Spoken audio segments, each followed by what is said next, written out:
Halo teman-teman, kami dari kelompok 3 ingin membahas materi lingkungan pemasaran global, di mana ada 4 subbab yang akan kami bahas dalam video pembelajaran berikut.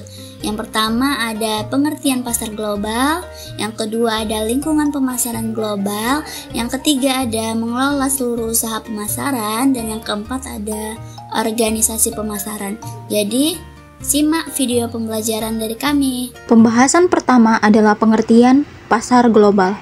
Pemasaran global adalah suatu proses untuk mengutamakan sumber daya manusia, aset fisik, uang, dan tujuan dari suatu perusahaan demi memperoleh potensi dan demi mengambil tindakan atas adanya ancaman pasar global.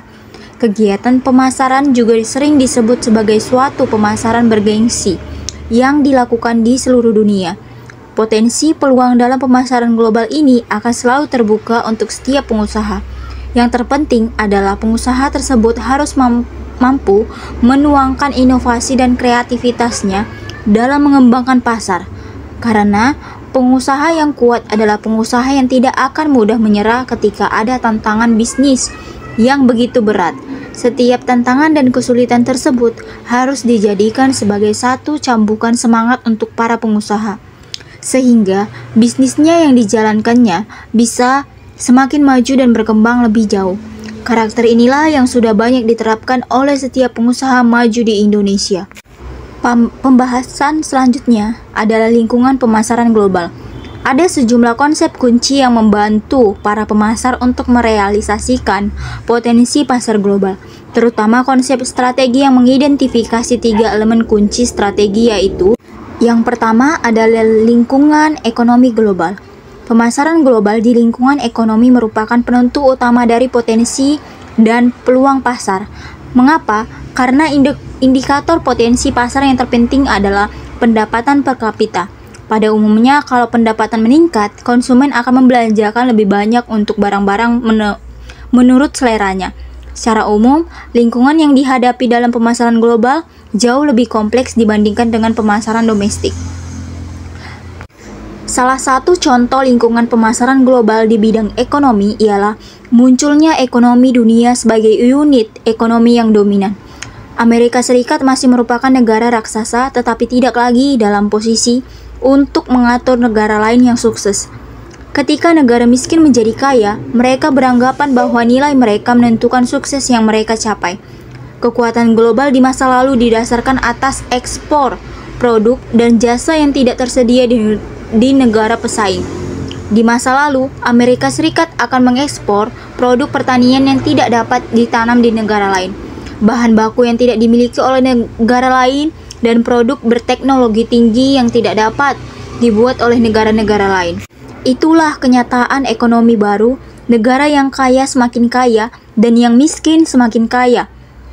Dan di dunia semakin lama semakin terintegrasi. Hal ini berarti peluang baru dan tantangan baru bagi perusahaan dan negara. Yang kedua ada lingkungan budaya global. Setiap interaksi orang di dunia mencerminkan kepribadian yang unik dengan kekuatan budaya dan lingkungan kolektif tempat dia dibesarkan dan memperoleh pengalaman hidup. Individu-individu dan budaya di dunia ini ditandai dengan perbedaan dan persamaan. Tugas pemasaran dan perbedaan serta memasukkan persepsi ini ke dalam proses pemasaran, sehingga strategi, produk, dan program pemasaran disesuaikan dengan perbedaan yang signifikan dan penting.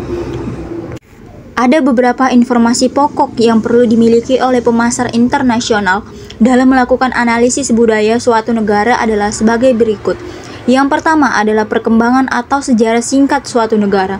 Yang kedua, kondisi geografis, iklim, topografi, transportasi, sistem komunikasi. Yang ketiga ada lembaga kemasyarakatan, sistem kekeluargaan, pendidikan, sistem politik, dan hukum. Yang keempat ada sistem kepercayaan, agama, dan estetika. Dan yang kelima ada kondisi kehidupan pakaian, perumahan, kesehatan, rekreasi. Dan yang keenam ada bahasa nasional dan daerah. Budaya bukan tidak mungkin berubah, tetapi selera lebih mudah dipengaruhi dan dipelajari. Walaupun amat bervariasi, perubahan pendapatan juga akan mempengaruhi tingkah laku dan sikap. Mereka yang berasal dari negara maju lebih tertarik pada sesuatu yang bersifat universal, yaitu barang yang ada di negara manapun tanpa memperdulikan perbedaan budaya setempat. Ini karena tingkat pendapatannya sudah lebih tinggi. Internasionalisasi budaya ini telah dipercepat oleh perusahaan-perusahaan global yang telah mempelajari peluang untuk memperluas strategi pemasarannya, seperti Coca-Cola, McDonald's, KFC, IBM, dan lain-lain. Mereka adalah perusahaan yang mendobrak ciri budaya dengan pemasaran produknya ke seluruh dunia. Yang ketiga ada lingkungan politik global. Lingkungan politik yang paling ideal bagi perusahaan global adalah pemerintahan yang stabil. Perubahan politik bisa terjadi yang disebabkan oleh perubahan radikal dalam pemerintahan, sehingga perusahaan global harus memiliki dan mengantisipasi setiap risiko politik yang dapat mempengaruhi kelangsungan bisnis. Risiko politik merupakan kemungkinan terjadinya politik terhadap perusahaan dan besarnya dampak terhadap perusahaan. Pada umumnya, pemerintah setiap negara berusaha menciptakan lingkungan yang kondusif di dalam negeri agar bisnis domestiknya dapat berkembang.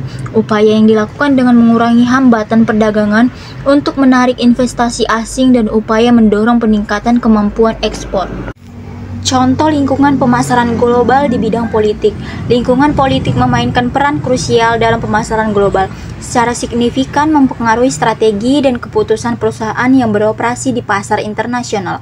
Salah satu aspek penting dari lingkungan politik adalah kebijakan perdagangan internasional. Ini mencakup perjanjian perdagangan bebas seperti USMCA atau pengganti NAFTA, penetapan tarif dari kuota impor-ekspor, serta sanksi ekonomi terhadap negara-negara tertentu. Selanjutnya itu mengelola seluruh usaha pemasaran, di mana strategi pengelolaan usaha merupakan upaya pengaturan secara menyeluruh untuk menjalankan sebuah usaha bisnis yang profesional dan menghasilkan tujuan bisnis yang diinginkan, baik dari aspek profit maupun tujuan lain sesuai dengan yang diinginkan oleh pihak pengelola bisnis. Ada 4 hal yang menjadi patokan utama dalam mengelola usaha, di antaranya pertama ada pengelolaan produksi, di mana pengelolaan produksi merupakan pengaturan dan perencanaan terkait ketersediaan bahan baku maupun bahan jadi yang siap dipasarkan pada sebuah perusahaan bisnis.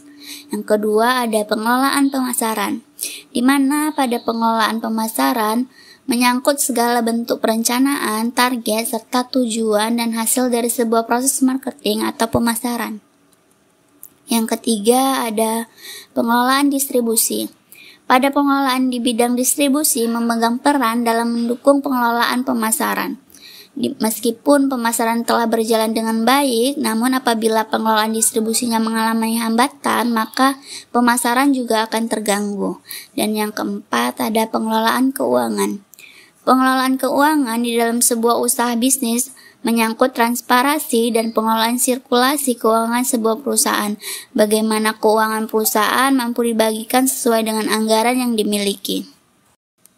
Selanjutnya itu ada organisasi pemasaran, di mana organisasi pemasaran adalah sebuah wahdah kegiatan di bidang pemasaran dan merupakan alat untuk mencapai tujuan dan alat untuk melaksanakan strategi pemasaran.